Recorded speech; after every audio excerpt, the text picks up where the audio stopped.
दोस्तों स्टडी 91 के YouTube channel में आप सभी का बहुत बहुत स्वागत है। और आज हम लोग कवर करने जा रहे हैं 6 जून के मोस्ट इंपॉर्टेंट करंट अफेयर के प्रश्नों को। लेकिन उसके पहले 5 जून के मोस्ट इंपॉर्टेंट प्रश्नों का एक बार रिवीजन कर लेते हैं ताकि आपको चीज़ें और भी बेहतर ढंग से याद हो जाए। दोस्तों कल हम लोगों ने पढ़ा था कि भारत को राफेल लड़ाकू विमान किस देश से प्राप्त होने वाले हैं, तो आपको पता होगा फ्रांस से मिलने वाले। ठीक है, कई बार चर्चा का विषय भी बना था क्योंकि मोदी सरकार आने के बाद लड़ाकू विमान, ये जो राफेल लड़ाकू विमान खरीदने की योजना थी, इसको लेकर के काफ़ी ज़्यादा जो है मतभेद हुए हैं अलग अलग पार्टियों के द्वारा। कई बार जो है ये चर्चा का विषय भी बना रहा। तो आप सभी को ये प्रश्न बिल्कुल याद होगा। ठीक है, याद रखेगा। दसाल्ट कंपनी का नाम सुना होगा जो कि फ्रांस से संबंधित है, और ये राफेल लड़ाकू विमान जो ये भी हम फ्रांस से परचेज कर रहे हैं। ठीक है, अगला प्रश्न है, केंद्रीय कैबिनेट ने 3 जून 2020 को कोलकाता पोर्ट का नाम बदल करके किसके नाम पर रखने को मंजूरी दे दिया है? तो याद रखिए श्यामा प्रसाद मुखर्जी। ठीक है, ये आपका सही उत्तर हो जाएगा। दोस्तों 150वीं जयंती इनकी मनाई गई श्यामा प्रसाद मुखर्जी जी की, और कोलकाता जो पोर्ट है, जो बंदरगाह है ना, उसका नाम बदल करके इनके नाम पर रख दिया गया। ठीक है, तो काफ़ी इंपॉर्टेंट प्रश्न है। अगला है, पूर्व अंतर्राष्ट्रीय खिलाड़ी जयंतीलाल ननोमा का सड़क हादसे में निधन हो गया। वो किस खेल से जुड़े हुए थे? तो याद रखिए तीरंदाजी से जुड़े हुए थे। ठीक है, और कहाँ से रहने वाले थे? ये राजस्थान से बिलोंग करते थे। इसको भी आप ध्यान दीजिएगा। अगला था, पूर्व केंद्रीय मंत्री और सामाजिक कार्यकर्ता जिनका नाम है पी नामग्याल का 1 मई को निधन हो गया। वे किस बीमारी से पीड़ित थे? तो उनकी मृत्यु के बाद ये पता चला कि वो जो है कोरोना वायरस से पीड़ित थे, कोविड-19 बीमारी से जो है पीड़ित थे। इसको आप ध्यान दीजिएगा। अगला है, आक्रामकता का शिकार हुए मासूम बच्चों का अंतर्राष्ट्रीय दिवस कब मनाया जाता है? काफ़ी इंपॉर्टेंट प्रश्न है और आपको याद होगा ये 4 जून को मनाया जाता है। देखिए 4 जून को आक्रामकता का शिकार हुए मासूम बच्चों का अंतर्राष्ट्रीय दिवस है। इसके पहले हम लोगों ने पढ़ा था 3 जून को क्या था? साइकिल दिवस मनाया गया। 5 जून को दोस्तों पर्यावरण दिवस मनाया गया। ठीक है, तो ये सब प्रश्न इंपॉर्टेंट, इसको आप याद रखिएगा। अगला है, किस राज्य सरकार ने नशे की लत से बचाने के लिए स्वास्थ्य मित्र की नियुक्ति की है? ठीक है, तो याद रखिए राजस्थान सरकार की एक नई पहल आई है जिसमें जो लोग भी नशा करते हैं उनको उस लत से बचाने के लिए स्वास्थ्य मित्र की नियुक्ति की जाएगी। अगला है, विश्व पर्यावरण दिवस कब मनाया जाता है? तो हर वर्ष 5 जून को विश्व पर्यावरण दिवस मनाया जाता है। ठीक है, अगला था, हाल ही में गूगल ने सोशल डिस्टेंसिंग में सहायक किस मोबाइल ऐप को लॉन्च किया? तो ये मोबाइल ऐप था सोडर, जिसमें क्या होगा कि सोडर एक कैमरे की ऐसी फंक्शनलिटी को दिखाता है जिसमें एक सर्कल बन के आएगा ताकि आपको ये पता चले कि दूसरे व्यक्ति से आपको कितना दूर रहना है। ठीक है, और इसी को उसने नाम दिया है सोडर। आगे था, स्टार्टअप ब्लिंक द्वारा जारी स्टार्टअप इकोसिस्टम रैंकिंग 2020 में भारत को कौन सा स्थान मिला है? तो याद रखिए 6 पायदान, मैंने आपको बोला था कि 6 पायदान नीचे हो गया भारत। ठीक है, यानी पहले जो स्थान था वो 17वां स्थान था 2019 में, लेकिन 2020 में भारत आ गया 23वें स्थान पर। तो काफ़ी इंपॉर्टेंट है।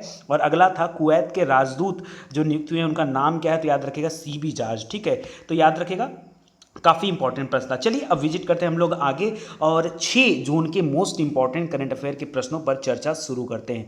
दोस्तों पहला प्रश्न है, कौन सा कथन सत्य है? आपको ये बताना है। देखिए हर बार हम लोग क्वेश्चन में इस तरह के प्रश्नों को रखते हैं क्योंकि इससे क्या होता है कि आपको और भी ज़्यादा डिटेल में प्रश्न के बारे में जानकारी होगी, तभी आप उत्तर दे पाएंगे।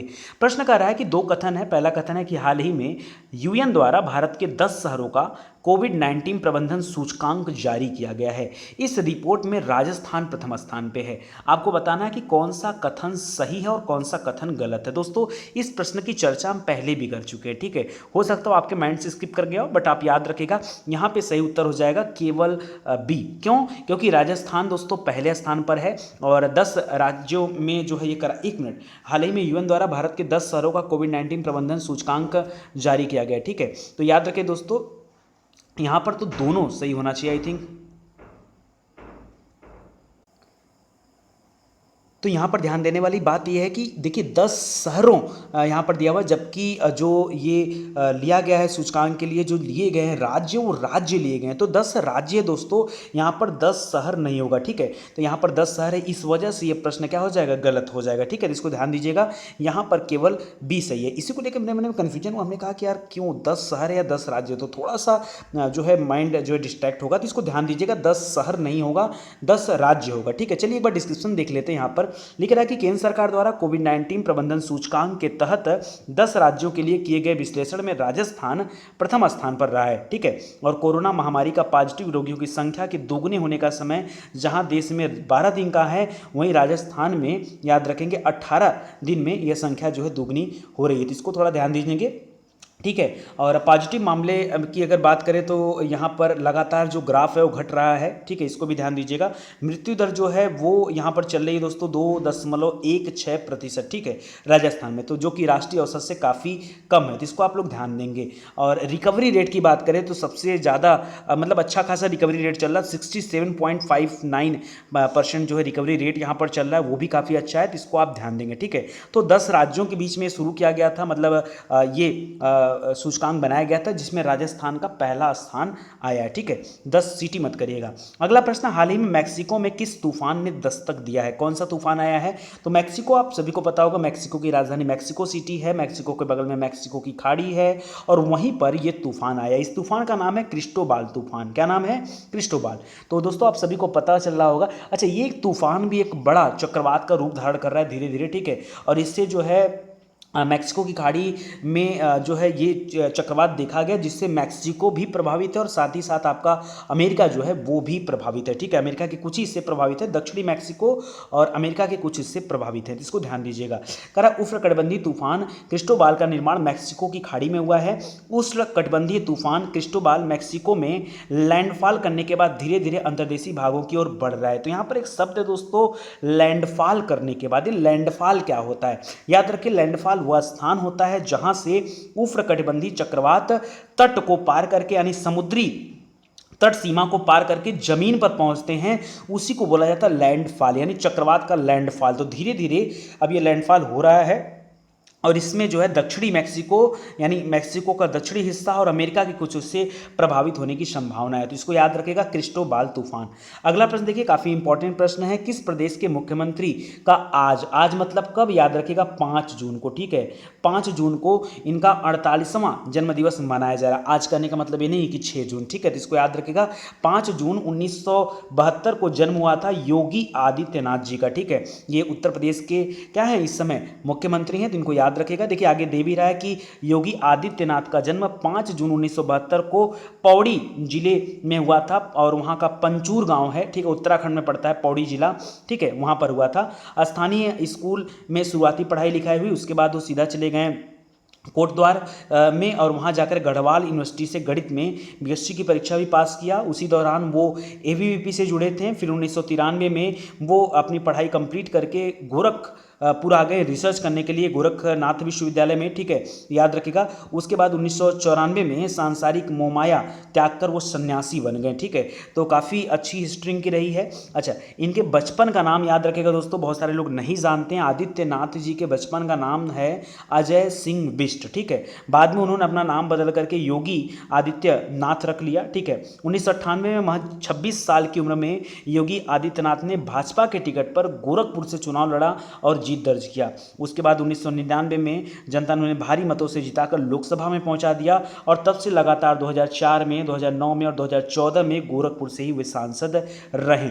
इसी बीच 2002 में उन्होंने हिंदू युवा वाहिनी नाम का एक संगठन भी बनाया था और उसकी शुरुआत भी उन्होंने किया था, ठीक है। तो हिंदुत्व की राजनीति के लिए सबसे फायर ब्रांड नेता भी के रूप में जाने जाते हैं और बड़े ताकतवर नेता में से एक गिने जाते हैं, तो इनको याद रखेगा, ठीक है।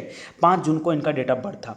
आगे देखिए, कह रहा है कि प्रधानमंत्री के निजी सचिव राजीव टोपनो को किस वरिष्ठ सलाहकार मतलब किसका वरिष्ठ सलाहकार नियुक्त किया गया है? तो याद रखेगा दोस्तों, इनको नियुक्त किया गया वर्ल्ड बैंक में, वर्ल्ड बैंक के कार्यकारी निदेशक के रूप में इनको नियुक्त किया गया, ठीक है। ये प्रधानमंत्री के निजी सचिव के पद पर कार्य कर चुके हैं, राजीव टोपनो नाम है इनका, इनको आप याद रखेगा, ठीक है। तो ध्यान दीजिएगा, काफ़ी इंपॉर्टेंट प्रश्न है और अपने लिए बड़ी बात भी है, ठीक है, तो इसको ध्यान दीजिएगा। चलिए आगे बढ़ते हैं। कह रहा कि आर्थिक संकट से जूझ रहे वित्त मंत्रालय ने कब तक के लिए सभी योजनाओं पर रोक लगा दिया है, ठीक है। तो वित्त मंत्रालय जो हमारा फाइनेंस मिनिस्ट्री है उसने सभी योजनाओं पर रोक लगा दिया है कब तक के लिए? तो याद रखिए मार्च 2021 के लिए। अभी अभी मार्च 2020 बीता है, अभी जून चल रहा है और ये अब जो है आगे जो है याद रखिए मार्च 2021 तक के लिए सभी मुख्य योजनाओं पर रोक लगा दी गई। क्यों? तो आप सभी को पता है कि कोरोना संकट और लॉकडाउन की वजह से हमारी भारतीय अर्थव्यवस्था काफ़ी प्रभावित हुई, जिसकी वजह से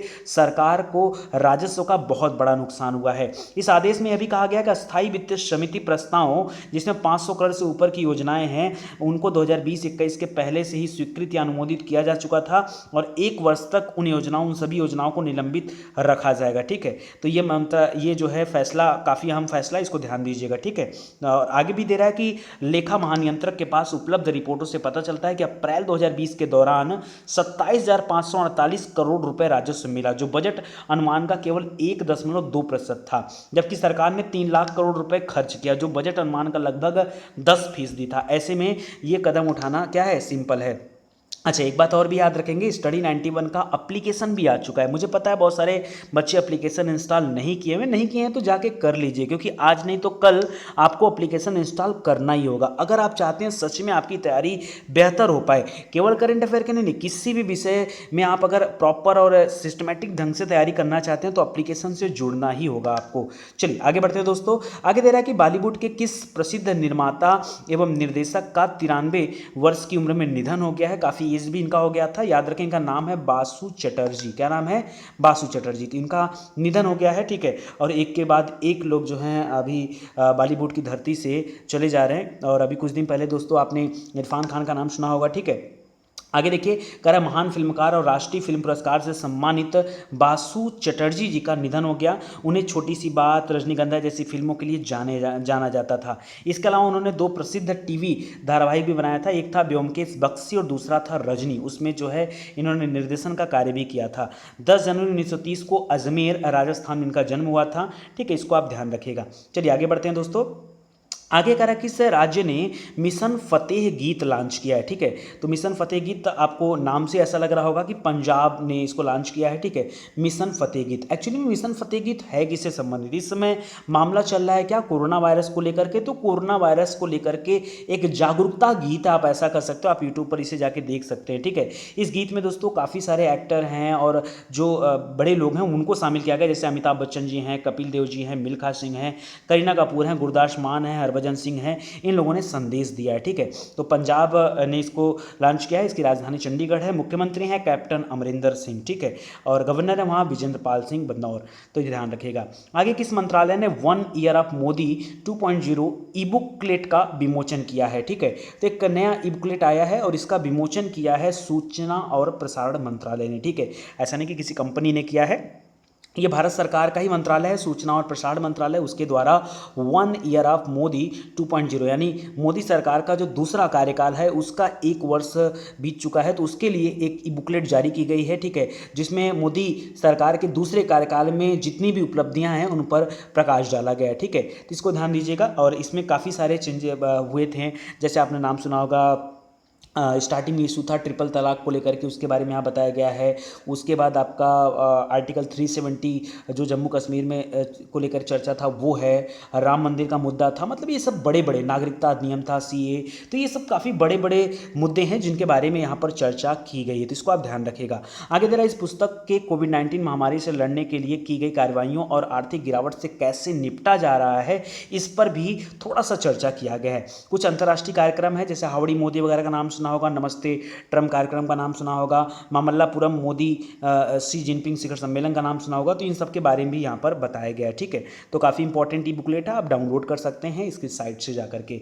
हाल ही में बाफ्टा का नया अध्यक्ष किसे बनाया गया? ठीक है, बाफ्टा दोस्तों किससे संबंधित है? आप सभी को पता होगा ना, बाफ्टा किससे संबंधित है दोस्तों? ये पुरस्कार यहाँ से बांटा जाता है, आप सभी को पता होगा। ठीक है, बाफ्टा शो होता है, काफ़ी इंपॉर्टेंट शो होता है, जिसमें टेलीविज़न से संबंधित और क्राफ्ट से संबंधित अवार्ड दिए जाते हैं। ठीक है, तो इसको याद रखिएगा। इसके लिए नए अध्यक्ष चुना गया, किसको? कृष्णेंदु मजुमदार को। ठीक है, मजुमदार जो टाइटल होती है अक्सर बंगाली लोगों को दिया जाता है, तो याद रखिएगा। दिया क्या जाता है, वहाँ के लोग अपनी टाइटल में मजुमदार वर्ड रखते हैं। कह रहा है एमी पुरस्कार विजेता टेलीविज़न निर्माता कृष्णेंदु मजुमदार को British academy of film and television arts, जिसको शॉर्ट फॉर्म में बाफ्टा कहा जाता है, उसका नया अध्यक्ष नियुक्त किया गया है। वे पहले अश्वेत व्यक्ति हैं, ठीक है, जिन्हें बाफ्टा के 73 साल के इतिहास में अध्यक्ष चुना गया। मतलब आज तक जो दोस्तों कभी इस तरह का कोई अश्वेत व्यक्ति जो है अध्यक्ष नहीं चुना गया। ठीक है, कह रहा वह पिप्पा हैरिस की जगह लेंगे, जो अभी डिप्टी जूरी चेयरपर्सन के रूप में अपनी सेवाएं दे रहे हैं। बाफ्टा का आयोजन अभी फरवरी 2020 में हुआ था, ठीक है। इस अवार्ड शो में साल 2019 के सर्वश्रेष्ठ राष्ट्रीय और अंतर्राष्ट्रीय फिल्मों को भी सम्मानित किया गया था। इस अवार्ड शो में ब्रिटिश फिल्मकार सैम मेंडेस की फिल्म 1971 को बेस्ट फिल्म का अवार्ड दिया गया था, तो ध्यान रखिएगा। आगे हाल ही में सुर्खियों में रही नई पहल स्वदेश का उद्देश्य क्या है दोस्तों? अभी चर्चा में चल रही है स्वदेश पहल, और ये पहल है किसको लेकर के? देखिए यहाँ पर दे रहा है please fill your skill card, यानी स्किल कार्ड अगर आप अपना फिल करेंगे तो हो सकता है आपको रोजगार वगैरह मिले, ठीक है। तो उसी से संबंधित है, बिल्कुल सही आप सोच रहे हैं, रोजगार सृजन से संबंधित ये है। लेकिन एक चीज़ तो है, इस समय क्या देखा जाए, अगर मैं पिछले 5-6 सालों की बात कर दूं तो सरकार रोजगार के मामले में काफ़ी पीछे रही है, बड़ी कमज़ोर रही है। जितना सरकार ने कहा, कभी भी रोजगार के मुद्दे पर सामने आकर बात नहीं कर पाई। बाकी बहुत सारे सलूशन हुए इस सरकार में, बट एक जो रोजगार का मुद्दा होता है, क्योंकि एक विद्यार्थी के सामने मुझे ऐसा लगता है पर्सनली कि सबसे बड़ा मुद्दा रोजगार का ही होता है। भाई बच्चे क्या करते हैं, हाई स्कूल, इंटर और ग्रेजुएशन करने के बाद एक सपना लेकर घर से निकल पड़ते हैं कि नहीं मुझे कुछ बनना है, मुझे समाज के लिए कुछ करना है, मुझे अपने घर परिवार के लिए कुछ करना है, देश के लिए कुछ करना है। तो अलग अलग सपने लेकर, कोई IAS के ख्वाब में, कोई PCS के ख्वाब में, कोई छोटी नौकरियों में भी। अच्छा, छोटी नौकरी इन द सेंस क्या है कि जो वनडे एग्जाम है, ठीक है, जिसमें कम समय लगता है तैयारी करने में। अगर एज कंपेरिजन मैं IAS और PCS के हिसाब से अगर कंपेयर करूं तो छोटी नौकरी मतलब मैं किसी ओहदे की बात नहीं कर रहा हूं, ठीक है, किसी पद की बात नहीं कर रहा हूं, मैं बात कर रहा हूं समय की। तो समय सीमा को देखते हुए बहुत सारी ऐसी नौकरियां होती हैं जिनके लिए हमें ज़्यादा समय देना पड़ता है, कुछ में कम समय देना पड़ता है। तो सब लोग एक सपना लेकर निकलते हैं। ऐसे में सरकार अगर इस विषय पर ध्यान नहीं दे रही तो देना चाहिए। मेरे कहने का मतलब सिर्फ इतना ही है। आगे लिखा है, भारत सरकार विदेशों से लौटने वाले भारतीयों के कौशल की मैपिंग के लिए स्वदेश पहल शुरू करने का निर्णय लिया है उन्होंने। स्वदेश का पूर्ण स्वरूप क्या है? Skilled workers arrival database for employment support, ठीक है। वंदे भारत मिशन के तहत स्वदेश पहल शुरू किया गया। इसका उद्देश्य भारतीय एवं विदेशी कंपनियों की मांग को समझने और उसे पूरा करने के लिए उनके कौशल और अनुभव के आधार पर योग्य नागरिकों का एक डेटाबेस बनाना है और उनको अवेलेबल कराना है, ठीक है। तो एक संयुक्त पहल है उद्यमिता मंत्रालय का, कौशल विकास एवं उद्यमिता मंत्रालय का, नागरिक उड्डयन मंत्रालय भी इसमें शामिल है, विदेश मंत्रालय भी इसमें शामिल है। तो इन सबकी एक संयुक्त पहल है। आज के लिए दोस्तों बस इतना ही। उम्मीद करता हूँ आपको काफ़ी अच्छा लगा होगा।